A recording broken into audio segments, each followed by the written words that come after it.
बालाघाट जिले से नक्सलवाद का खात्मा करने की दिशा में पुलिस और प्रशासन कमर कस चुका है। मिशन 2026 के तहत एक ओर पुलिस उन नक्सलियों को एनकाउंटर में ढेर कर रही है जो माओवादी विचारधारा को छोड़ने के लिए तैयार नहीं है, तो वहीं अब जिला प्रशासन भी उन नक्सलियों को समाज की मुख्य धारा में लाने के लिए प्रयास कर रहा है जो नक्सलवाद का रास्ता छोड़कर मुख्य धारा में आना चाहते हैं।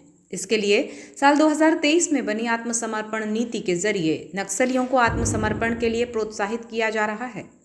बालाघाट पुलिस के साथ साथ अब जिला प्रशासन ने भी इसमें सहयोग करते हुए नक्सल प्रभावित गांवों कस्बों में नीति का प्रचार प्रसार करने का बीड़ा उठाया है। इसके लिए बाकायदा पैम्पलेट्स, पोस्टर प्रकाशित किए गए हैं। खास बात इसमें यह है कि कलेक्टर मृणाल मीणा, जिला पंचायत सीईओ अभिषेक सराफ, वनाधिकारी का मोबाइल नंबर इसमें दर्ज है। पोस्टर में नीति से मिलने वाली योजनाओं के लाभ के बारे में भी उल्लेख किया गया है। कलेक्टर मृणाल मीणा ने इस संबंध में बताया कि हाल ही में नक्सल प्रभावित क्षेत्रों के सरपंच सचिवों की बैठक ली गई थी। बैठक में नक्सली आत्मसमर्पण नीति के प्रचार प्रसार को लेकर भी चर्चा हुई, जिसमें फैसला लिया गया कि गांव-गांव में नीति का प्रचार किया जाएगा। कलेक्टर ने बताया कि बालाघाट पुलिस द्वारा लगातार नक्सलियों को आत्मसमर्पण कर मुख्य धारा में लौटने के लिए नीति का प्रचार किया जा रहा है। इसमें प्रशासन ने भी अब पहल की है। कोई नक्सली अगर किन्हीं कारणों से पुलिस के सामने सरेंडर नहीं करना चाहता है तो वो प्रशासनिक अधिकारियों से संपर्क कर सकता है। इसके अलावा अन्य किसी भी परेशानी के लिए भी वो हमसे संपर्क कर सकता है।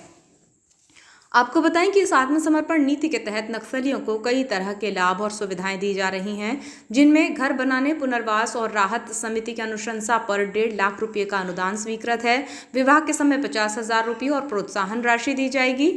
जमीन खरीदने के लिए 20 लाख रुपये का अनुदान मिलेगा। व्यावसायिक प्रशिक्षण के लिए 1.5 लाख रुपये का भुगतान किया जाएगा। न्यूनतम दर पर निर्धारित खाद्यान्न प्राप्त करने की पात्रता होगी। आयुष्मान भारत योजना का लाभ मिल सकेगा।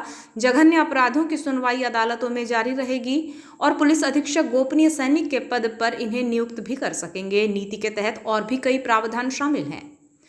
बालाघाट कलेक्टर मृणाल मीणा ने कहा कि ग्राम सभा के माध्यम से पोस्टर पैम्पलेट का वितरण किया जाएगा, जिसे विभागीय कर्मचारियों के साथ स्थानीय जनप्रतिनिधि, सरपंच, पार्षद प्रचारित प्रसारित करेंगे। पहल का मकसद नक्सलियों को पुलिस के साथ मध्य प्रदेश की आत्मसमर्पण नीति के प्रति जागरूक करना है और उन्हें समाज की मुख्य धारा से जोड़ना है।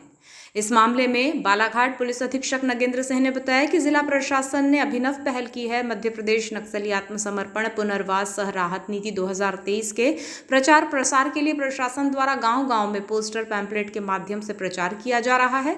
बालाघाट पुलिस भी लगातार इससे प्रचार के लिए तत्परता से जुटी हुई है ताकि नक्सली मुख्य धारा में लौटें। इस तरह प्रशासन और पुलिस विभाग मिशन 2026 के तहत पूरी कोशिश कर रहा है कि बालाघाट जिले से नक्सलवाद का खात्मा हो सके और जो नक्सली पुलिस के समक्ष आत्मसमर्पण करने से कतरा रहे हैं वे प्रशासन के समक्ष आत्मसमर्पण कर समाज की मुख्य धारा से जुड़ सकते हैं। कार्रवाई कर रही है तो एक विश्वास की कमी भी रहती है कि कहीं हम गए हमारे साथ अनिष्ट ना हो जाए। प्रशासन की ओर से इस बार पहली बार एक अनूठी पहल की। इसमें कलेक्टर साहब को मैं साधुवाद देना चाहूँगा। उन्होंने पहल करी है कि अब प्रशासनिक अमला भी इनको मुख्य धारा में जोड़ने का प्रयास कर रहा है और बाकी विभागों की सहायता से भी जो गांव में दूर दूर तक पंचायतों का जाल हमारे यहाँ पे है और बहुत सारे सचिव या बहुत सारे हमारे सरकारी शासकीय कर्मी सुदूर क्षेत्रों से आते हैं, उनकी सहायता से जो लोग वापस आना चाहें पर उन्हें कोई जरिया नहीं मिल रहा है, उनको प्रशासन आत्मसमर्पण के लिए प्रोत्साहित कर रहा है। और इसमें बैनर से लेकर पैम्पलेट्स प्रशासन की ओर से, जिसमें कलेक्टर साहब का व्यक्तिगत नंबर उन्होंने शेयर किया है। यदि कोई आगे आना चाहता है, समर्पण करना चाहता है उनके किसी सक्षम अधिकारी के पास में, तो उसको पूरी शासकीय नीतियों का लाभ मिले, जो कि मैं मानता हूँ कि बहुत ही अभिनव, अनूठा और सराहनीय है।